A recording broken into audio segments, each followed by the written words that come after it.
Hi, good morning. ഞാൻ ഐഷാസ് ഫ്ലവേഴ്സിലേക്ക് എല്ലാവർക്കും സ്വാഗതം. എൻ്റെ ചാനൽ ആദ്യമായിട്ട് കാണുന്നവർ ഇഷ്ടപ്പെടുകയും സബ്സ്ക്രൈബ് ചെയ്യണം, ലൈക്ക് ചെയ്യണം, ഷെയർ ചെയ്യണം, ബെല്ലൈക്കൺ അമർത്തണേ. ഞാൻ മോളെ വീട്ടിലാണ്, അതുകൊണ്ടാണ് ഇങ്ങനെ വീഡിയോ എടുക്കാൻ പറ്റുന്നത്. വെച്ച് കഴിഞ്ഞാൽ നമുക്ക് നല്ലൊരു സാമ്പാർ ഉണ്ടാക്കാമെന്ന് വിചാരിച്ചു. വീട്ടിലുള്ള പച്ചക്കറി കൊണ്ട് സാമ്പാർ കഷ്ണങ്ങൾ വേണമെന്ന് നമ്മൾ വാശി പിടിക്കരുത്. നമ്മുടെ വീട്ടിൽ എന്താണോ ഉള്ളത് അത് വെച്ച് കറി ഉണ്ടാക്കാം, നമ്മൾ സാമ്പാർ ഉണ്ടാക്കാം. ജീവിതത്തിൽ നമുക്ക് വിശക്കുമ്പോൾ നല്ല ടേസ്റ്റുള്ള ഭക്ഷണം കഴിക്കണം. അത് എങ്ങനെയായാലും നമുക്ക് കുഴപ്പമില്ലല്ലോ. അപ്പോൾ നല്ല ടേസ്റ്റുള്ളൊരു സാമ്പാർ ഉണ്ടാക്കാം നമുക്ക്. അതെങ്ങനെയാണെന്ന് നോക്കിയാലോ നമുക്ക്. അപ്പോൾ നമുക്ക് സാമ്പാർ ഉണ്ടാക്കാനുള്ളതിലേക്ക് പോവാം. ഞാനിവിടെ എടുത്തിരിക്കുന്ന കഷ്ണങ്ങൾ വെള്ളരിക്കയുണ്ട്, തക്കാളിയുണ്ട്, ക്യാരറ്റുണ്ട്, മത്തനുണ്ട്, എല്ലാതും ഉണ്ട് കേട്ടോ. അങ്ങനെയുള്ള മുരിങ്ങക്കായ് ഒന്നുമില്ല. നമ്മൾ വീട്ടിൽ പച്ചക്കറികളുണ്ടാവും. അപ്പോൾ നമ്മളായിരിക്കും മുരിങ്ങക്കായില്ല, അതില്ല, ഇതില്ല, അപ്പോൾ അതെങ്ങനെ സാമ്പാർ വയ്ക്കും നന്നോ. പക്ഷേ ഏറ്റവും നല്ലത് കുറഞ്ഞ പച്ചക്കറിയിൽ സാമ്പാർ വെക്കുമ്പോൾ അതിനൊരു പ്രത്യേക ടേസ്റ്റാണ്. കുറച്ച് ലൂസാക്കിയിട്ട് സാമ്പാർ വെക്കണം. അപ്പോൾ അങ്ങനെ വെക്കുമ്പോൾ നമ്മൾ രാവിലെ ഇഡ്ഡലിക്ക് എടുക്കുകയും ചെയ്യുക. പിന്നെ വേണമെന്നുണ്ടെങ്കിൽ നമുക്ക് ദോശ ആണെങ്കിൽ ദോശയ്ക്കും എടുക്കാം, ഇഡ്ഡലിക്ക് എടുക്കാം, പിന്നെ ഉച്ചയ്ക്ക് ചോറിനെടുക്കാം. അപ്പോൾ അന്നത്തെ കറി കഴിഞ്ഞു. അപ്പോൾ ഉച്ചയ്ക്കൊക്കെ തോരനോ ഫിഷോ എന്തെങ്കിലും മതിയല്ലോ നമുക്ക്. അപ്പോൾ ഉള്ളത് കൊണ്ട് നന്നായിട്ട് ഓണാഘോഷിക്കുക എന്ന് പറയാറില്ല. അതുകൊണ്ട് അതാണ് വീട്ടമ്മമാരുടെ കഴിവ്, വിജയം ഒക്കെ അങ്ങനെയാണ്. ഉള്ള പച്ചക്കറി കൊണ്ട് നമ്മൾ നല്ല വൃത്തിക്ക് നല്ല ഭക്ഷണം ഉണ്ടാക്കിയിട്ട് നമ്മുടെ മക്കൾക്കും ഭർത്താക്കന്മാർക്കും മാതാപിതാക്കൾക്കും ഒക്കെ കൊടുക്കുക.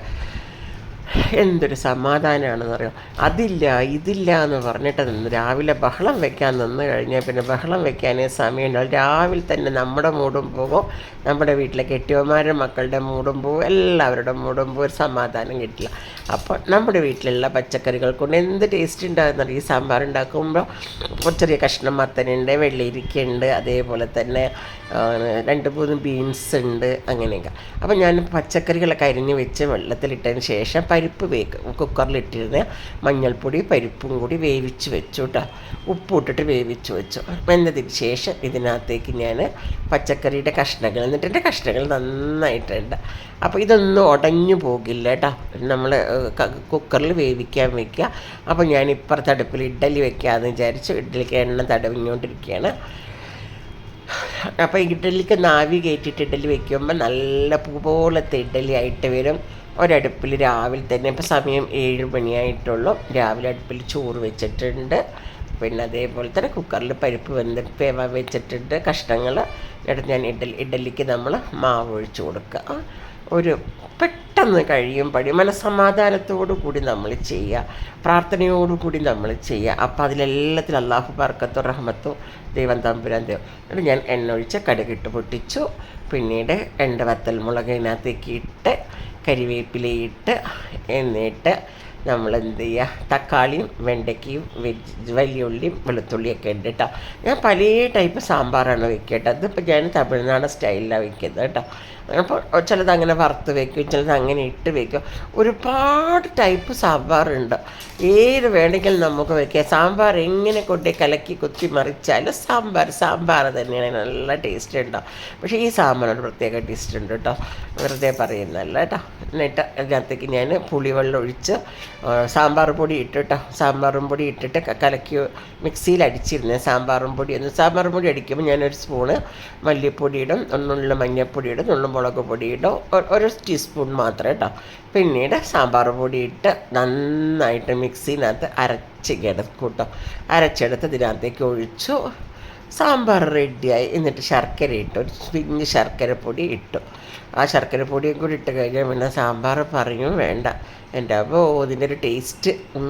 നിങ്ങളെല്ലാവരും ഇങ്ങനെയൊക്കെ സാമ്പാർ ഉണ്ടാക്കി നോക്കും.